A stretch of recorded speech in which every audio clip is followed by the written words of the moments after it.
ऐं सुरसारंग जो हिकु बैत खणी हाज़िर आहियां। लतीफ़ साईं था फरमाइनि, बर वठा थर वठा वठियूं तरायूं, पिरह जो पटनि ते कनि विलोड़ा वायूं, मखण भरीन हथड़ा संघारियूं सायूं, सारे ॾूहनि सामियूं ॻोल्हायूं ऐं रायूं, बानियूं ऐं बायूं पखे सुअनि पंहिंजे। सॼणो, जॾहिं सारंग साठ कंदो आहे न, खिवणियूं थींदियूं आहिनि ऐं बर सर वसी पवंदा आहिनि, पाणीअ जूं तरायूं तालाब भरिजी वञनि, त पोइ थर जन्नत जो ॾेख ॾींदो आहे। छो त बरसातूं मुंहिंजे थर खे सर सब्ज़ करे थियूं छॾीनि। धरती ख़ुशीअ मां साई चादर ढकी वेंदी आहे। वण टिण गाह वलियूं थर जे ज़मीन खे ईअं वरी वेंदा आहिनि जो ता हद निगाह रुॻी साई चादर नज़र ईंदी आहे। ऐं पोइ असांजो माल, उहे ॿकरियूं ढगियूं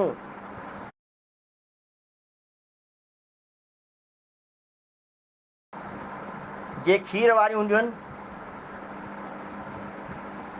उन्हनि जे थणनि में बुख सबबु, गाह चारे जे खोट सबबु उन्हनि खीर सुकाए छॾियो हो। उहे बि हाणे खीर वारे आयूं।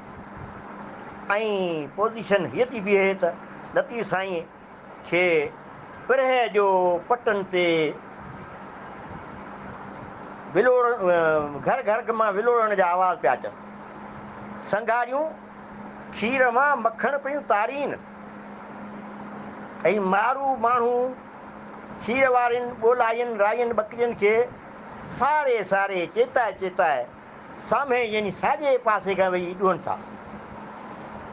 दोस्तो, लफ़्ज़ सारे ॾुअण सामियूं, ॾुअनि सामियूं भई हिकु रिवायती, उन में रिवायती रमज़ जो इज़हार आहे ऐं निहायत मुसबत इज़हार आहे।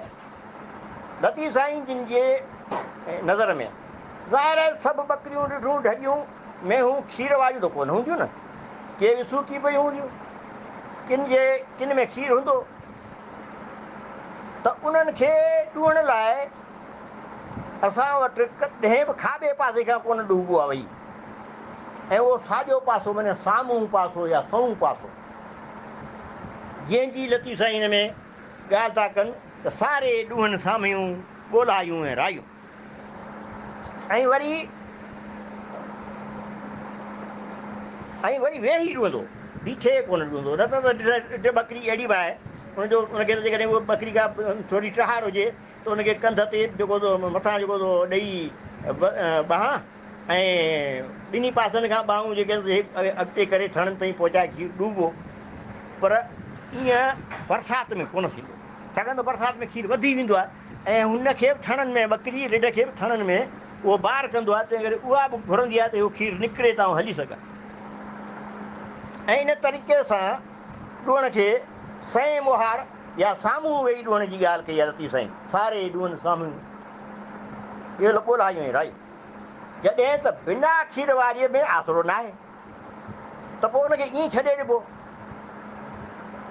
पर खीर वारनि खे त सॼे यानी सामे पासे खां ई ॾूबो आहे। ऐं आख़िरी सिट में हिन जी बैत जी निहायत माना ख़ेज़ त बानियूं ऐं बायूं पखे सुअनि पंहिंजे, यानी जॾहिं मुल्क मलीर लॻो पियो आहे त पोइ ॾोलावा बि लही विया ऐं हर का पंहिंजे वर सां ॼण उहा सुहे पई।